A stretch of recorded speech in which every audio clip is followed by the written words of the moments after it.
Something that I have been seeing over and over a bunch lately is I've been seeing people coming into Facebook groups and they're posting their logos and they're like, hey, what do you guys think? And it's an AI generated logo. And those almost always trigger so much discussion and debate.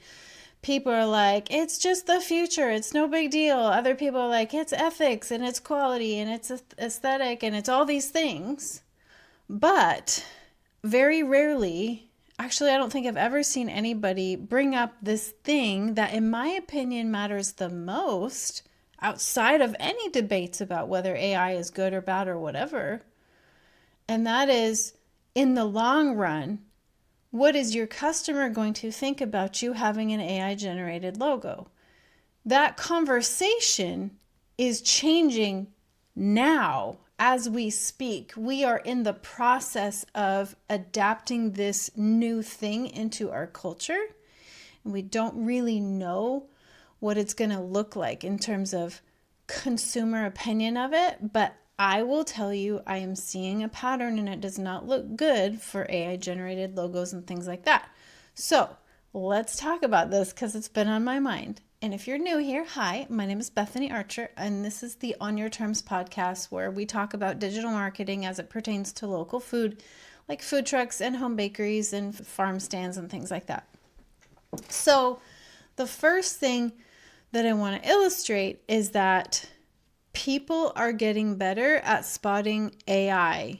It is changing every single day. Like every day, I'm seeing more and more stuff that's AI generated, and I'm seeing more and more people who are able to spot it and point it out.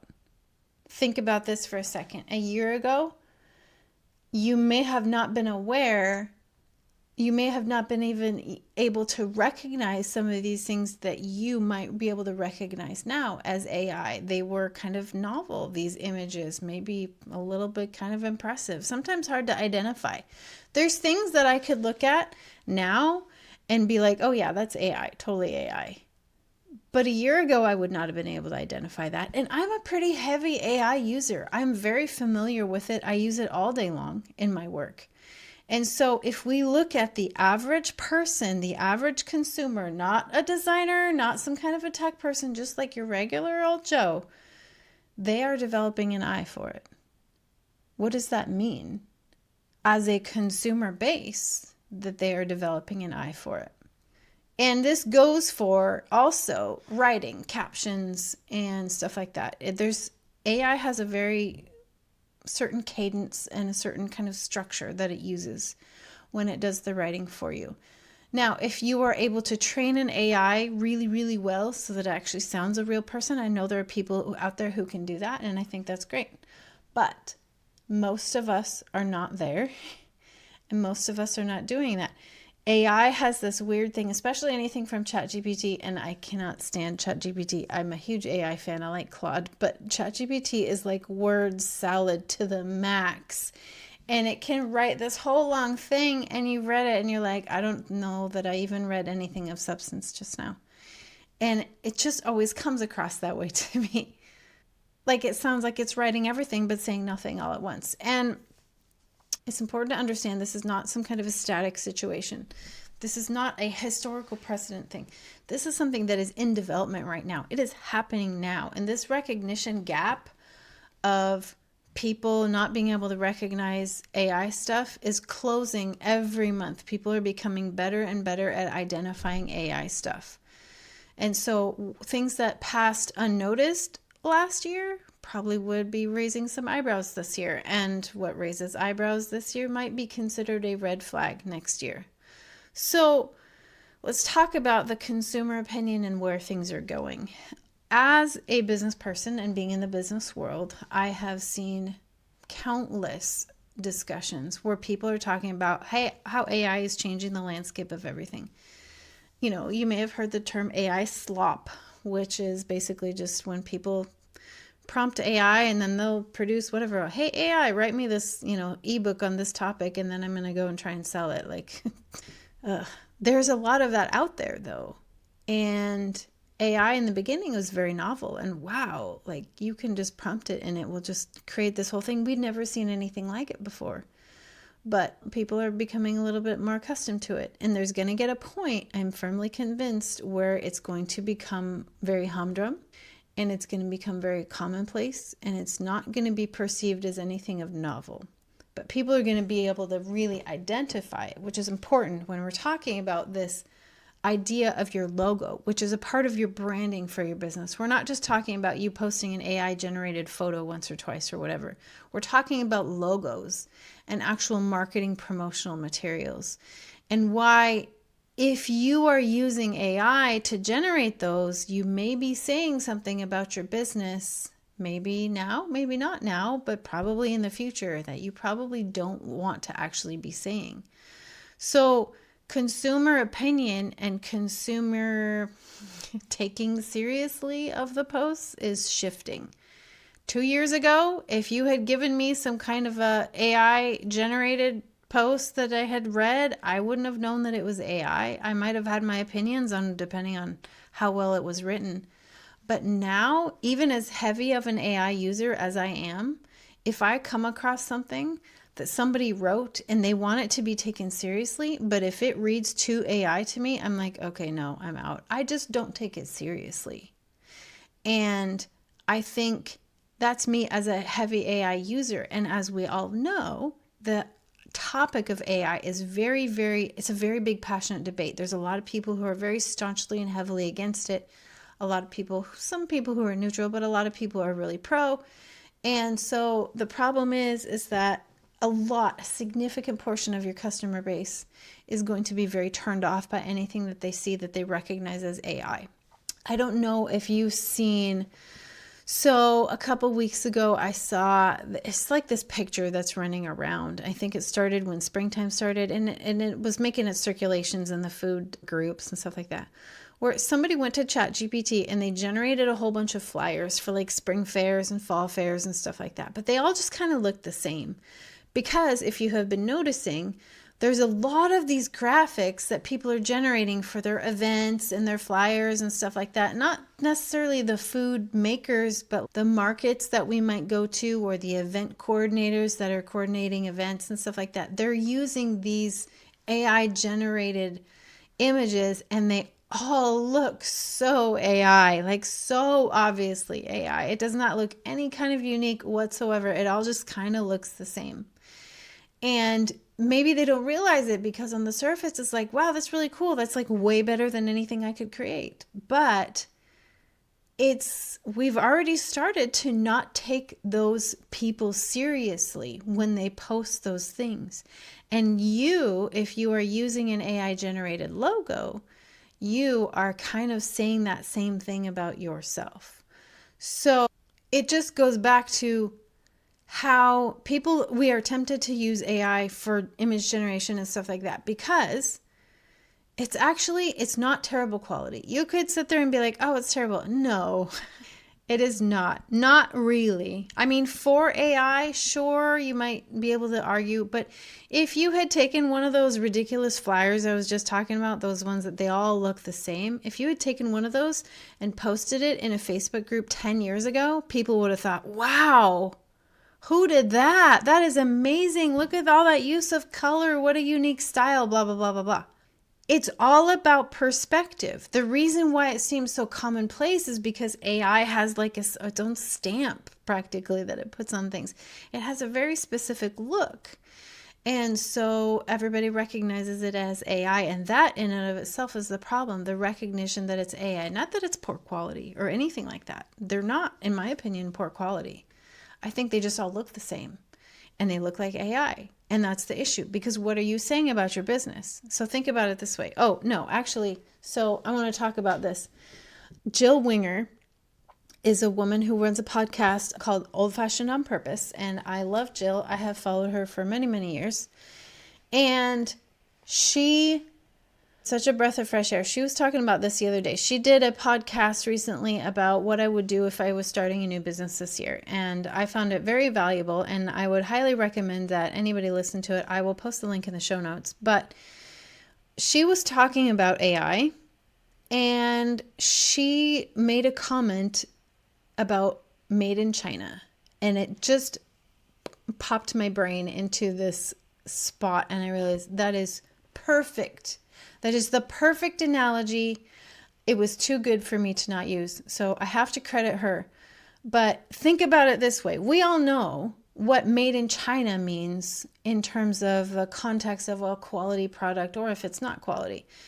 It's the junk that you buy at Walmart. It's cheap. It's relatively functional. It does the job, at least at first, but it does not in any way evoke quality or craftsmanship or care or anything like that. Like, I mean, think about, as a parent, I have never been super wealthy or had a whole lot of money to throw around. However, when my kids were little, I would not buy shoes from Walmart. I absolutely just would not. I refused. Why? Because you could buy brand new shoes from Walmart and they would literally start falling apart within weeks. Like weeks. And I would rather spend money on used name brand higher quality shoes for my kids that actually would last a year or two until they outgrew them. And it was ridiculous to me. It happened so often that I literally stopped buying shoes at Walmart. There's all kinds of things I buy at Walmart, but the shoes are not one of them. Why? Because they're cheap garbage. They're brand new shoes, but they're cheap garbage because they're Walmart shoes. And I'm not trying to hate on Walmart. Like I said, I buy stuff there all the time, but it's not like high quality stuff. It's got a reputation. And I mean, nobody sees that made in China label and is like, wow, that probably means this is really awesome, like well made. And, you know, it was probably made with lots of care and attention. And, you know, no, you think this was made as efficiently and cheaply as possible. And this is not any kind of moral judgment. There's room for all of it. Sometimes we need that quick stuff. And sometimes we want the high quality stuff that's going to last. But think about what that means in perspective. It is how we have been trained to read that label. What does it mean? What does it say to you when you read a label that says made in China? Or you go buy something at Walmart? And AI generated marketing is becoming the made in China label of the content world. It signals this was produced quickly and cheaply. And there was not a whole lot of work that went into this. It does. People know that. And I think that's one of the reasons why people shy away from taking you seriously if you post obviously AI content, or why people would kind of back away a little bit at a logo or a business that has a logo that was obviously AI generated. And sure, for most businesses, or maybe a lot of them, I don't know, that might be fine or survivable. But if you have a very obviously AI logo, and don't get me wrong, I'm not talking about the people who know how to use AI to make something that's truly unique and looks good. It is possible, but I'm not talking about that. I'm talking about us, you and me, who go into ChatGPT and say, here's an idea that I have for a logo. Will you make me some ideas? And then they pick the one that they like the best. That is what I'm talking about, because that looks AI every single time. So where does that land for your audience? Your entire value proposition of what you make is the actual opposite of cheap and mass produced. That's the whole point of what you're doing. You're selling something handmade and local and personal and artisanal. Somebody made this with their hands in a real kitchen with care. That is the product that you're selling. And so why would you slap a cheap label onto it that communicates the very opposite? Think about this. The premium that somebody would pay for a loaf of sourdough bread, which here, our handmade sourdough bread lady that sells at the same market that I do, she charges $12 for a loaf of sourdough bread. Okay, I can go buy a loaf of fake sourdough bread at Walmart for $2. I could also go to Aldi and buy a loaf of real sourdough bread for like $4. But guess what? She sells out. She sells out fast because it's the quality. People want that. That's why you're here. That's why you're in business, is because you're selling something better than what they can get at Walmart. I mean, I don't care what you're selling, barbecue or tacos or cookies or cakes or jam or anything. If you're not making something that's better quality than what somebody could buy at Walmart, then why are you even in business? You're not. What you're making is better than that. It's high quality. You put care and you put love into what you do. So why would you promote it with something that, again, is just kind of reading the opposite? Think about this. The premium that someone will pay. That is entirely built on perceived quality and craftsmanship and authenticity and stuff like that. Now look at the marketing aspect of it. If your logo looks AI generated, if your captions read like AI wrote them, if your graphics all have that kind of AI aesthetic, you are sending a signal that directly contradicts the message you are trying to give out about the thing that you're selling. What you're saying is, my product is handmade and special, but your marketing says I cut corners. And customers may not be able to articulate this. They might not even be consciously aware of it yet, but they will become very soon if they're not already. And the feeling still lands. It's still there. And it starts to erode the trust that you are trying so hard to build with this beautiful product that you have in your entire pricing model, because you are selling a premium product. So of course you should be selling it at a premium price. But that basically is undermining what you're doing. That is why you need to not be using an AI logo. It has nothing to do, in my opinion, with the moral, ethical dilemmas of the data centers and stuff like that. I think we're on that path and there's probably nothing that can be done with it. And a lot of people don't realize that there's a lot of AI stuff of, hey, well, scrolling for 6 hours a day on TikTok isn't exactly good for the environment either. But let's just focus on this one thing. What does your logo say about your business? And I need to be very clear. I am not anti-AI. I love AI. I use it extensively, okay, in my day work. In fact, this podcast episode, I made it with the help of AI. You want to know what I did? AI did not write it for me.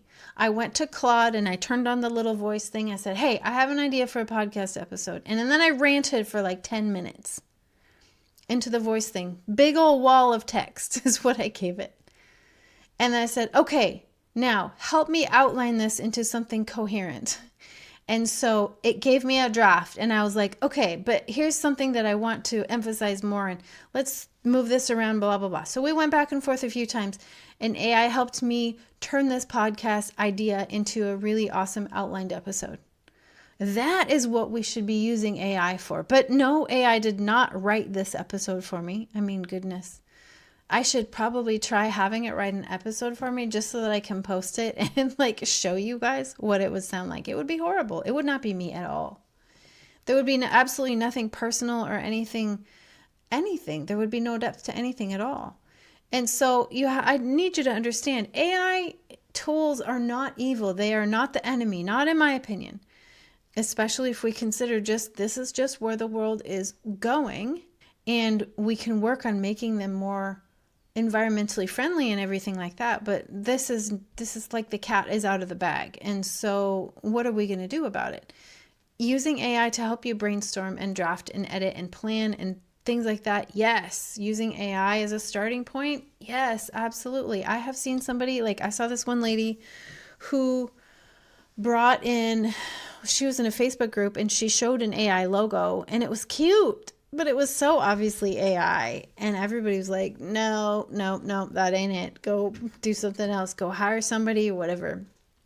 And she went back and she put her logo into Canva, and she kind of drew from the concepts of what made that logo cute, and she recreated it, and it looks so much better. She did it herself. She had no experience. She just went into Canva, got some basic shapes. She might have paid for a little bit of clip art or something. I don't know. But her logo looks really, really great and very unique. And it was AI inspired. And I think that's great. I do it sometimes too with my product photos. I will give it a photo and be like, hey, can you put this into different settings so that I can see how I could stage it? And so then it will give me ideas of how to stage my photos. So then when I go actually take my photos, I can stage it. Why? Because I'm terrible at thinking of ways to stage photos on my own. You can show me all the pictures of other people's products all you want, but if I have a picture of my own product in a certain kind of stage, I'm like, okay, I can do that. But then ultimately it is still my photo. right? So doing these things, that is fine. The problem is when you are posting something completely obviously AI that's not edited and it's not humanized and it's just straight out of the box, like copy paste, has your name on it, but absolutely none of your voice. That is really the problem that is going to be bad in the future and is already starting to be perceived in a negative way. And so you have to think of it as AI, is it a tool or is it a replacement for you? You need to think of it as a tool. And now that especially pertains to using captions and stuff like that. But think about it like, I don't know, you could build a house using hammer and nails. You could also build a house using power tools. But either way, you could still say it was hand built, whether you're a contractor that uses power tools or uses hammer and nails, but you're going to get it done a lot faster using power tools. And so it's more about how your customers are going to be responding to your branding, both now and in the future. And we have to understand where customer sentiment is going in the future.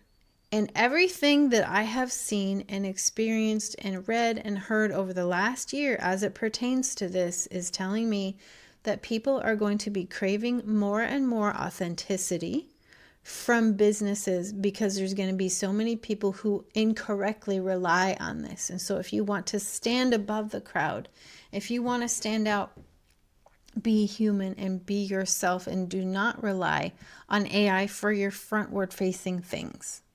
Because you do not want your customers subconsciously, even without thinking about it, thinking of you as the cheap guy who cuts corners. So here's an example, case in point.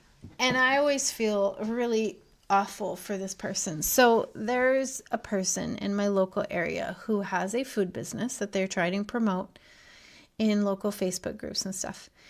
And not once have I ever seen them get any interaction whatsoever, not one single like or a comment or anything.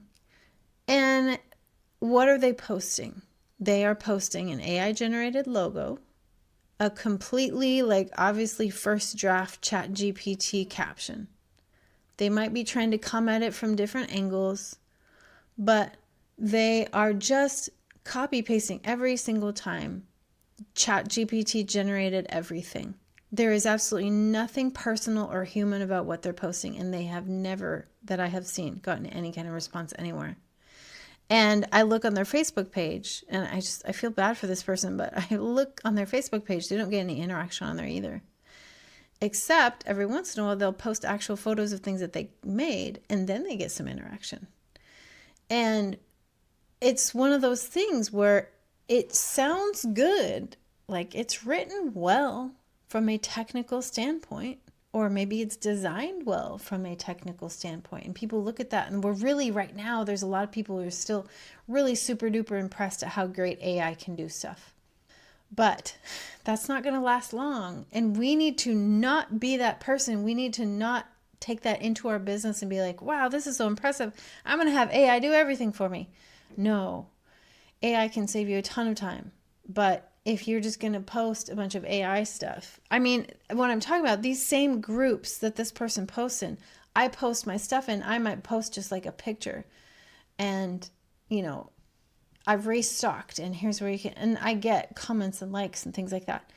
And so I know it's not the groups they're posting in, it's the fact that they're posting this just complete 1000% just AI. There's nothing personal about it.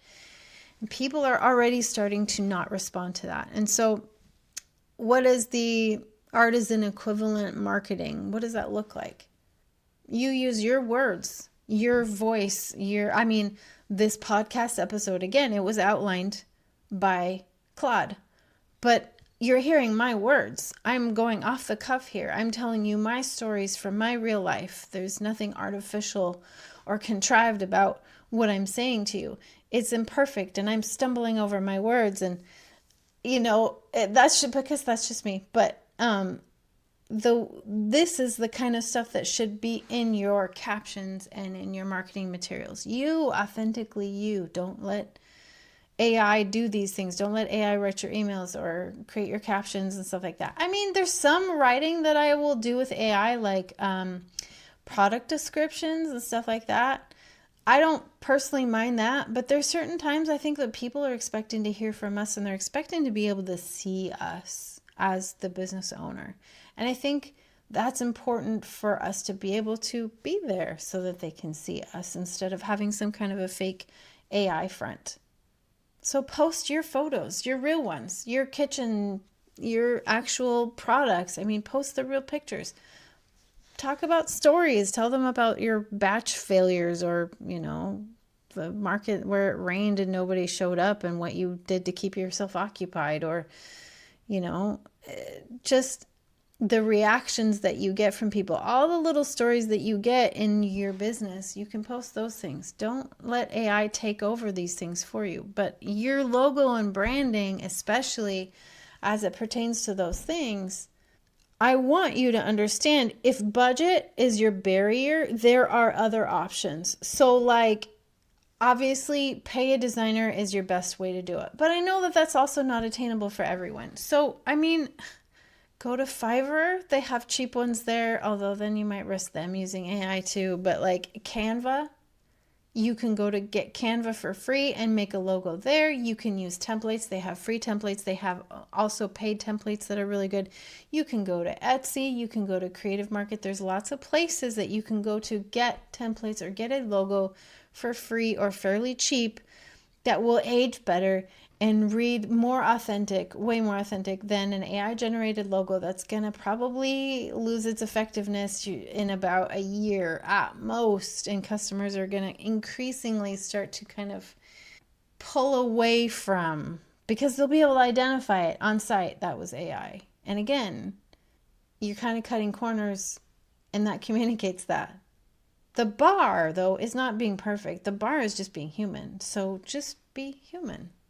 As food businesses here locally, whatever, we have a real advantage in that our product in and of itself is something that cannot be taken over by AI. We are in an AI-proof industry, so to speak. And that's amazing.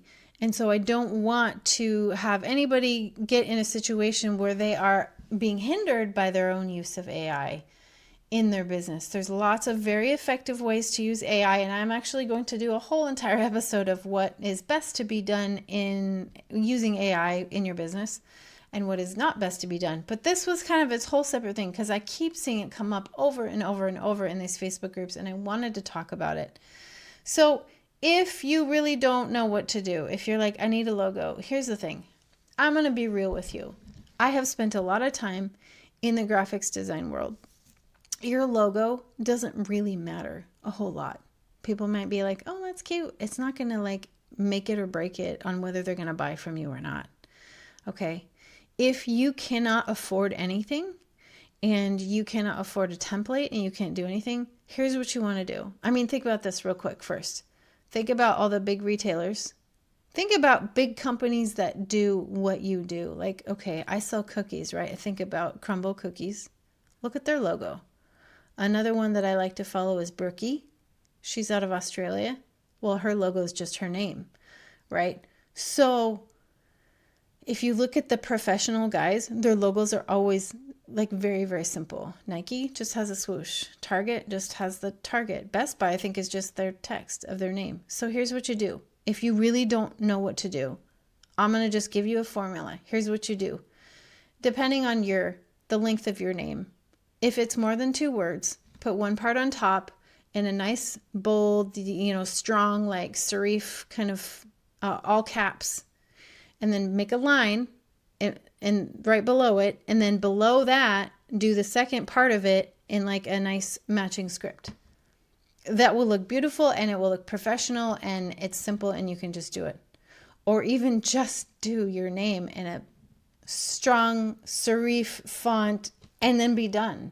Keep it very simple. Your logo is 0.01% of what makes people want to buy from you. And we spend way too much time worrying about the logo, I think because we want it to evoke us and the vision that we have for our business. And that's totally fair. But it really, really just doesn't matter. And so if you really don't have money to pay anybody, and if you really can't even afford to to get a template or something, just put something together really, really quick and dirty. Does not have to be anything fancy. Use free resources. The simpler you keep it, the more professional it's going to look. Okay.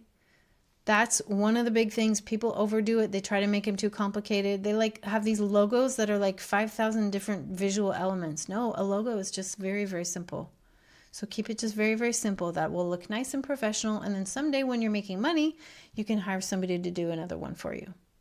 Or, of course, you can do what that one lady did and ask AI for ideas and then try to duplicate them. Or not even duplicate them. She didn't even really duplicate it. She just used it as inspiration. What she came up with was just way cuter anyway. So you can use AI to give you ideas, but make it yourself. Don't use that AI generated logo. So you've done the hard part with your business. You're making something real with your hands. I don't want you to undermine it with marketing that says something negative about your business, something marketing that kind of looks assembly line-ish. Your customers, they can feel the difference. Like I said, they might not be able to verbalize it as of right now, but they will be able to very soon. And even if they can't verbalize it, they're still reacting to it psychologically. So don't go that road. I hope this has been helpful for you. I'm so glad that I finally took the time to talk about this because I have been wanting to talk about this for weeks. And if you found this to be valuable, I would love it if you would share it with somebody else or even post it in a Facebook group and see all the arguments that might ensue from it, because I'm sure all kinds of people are going to have all kinds of opinions about this. But either way, I appreciate you being here with me. If you have not subscribed to the podcast, you should totally subscribe. And in the meantime, this is Bethany Archer with the On Your Terms podcast, and I will see you next week.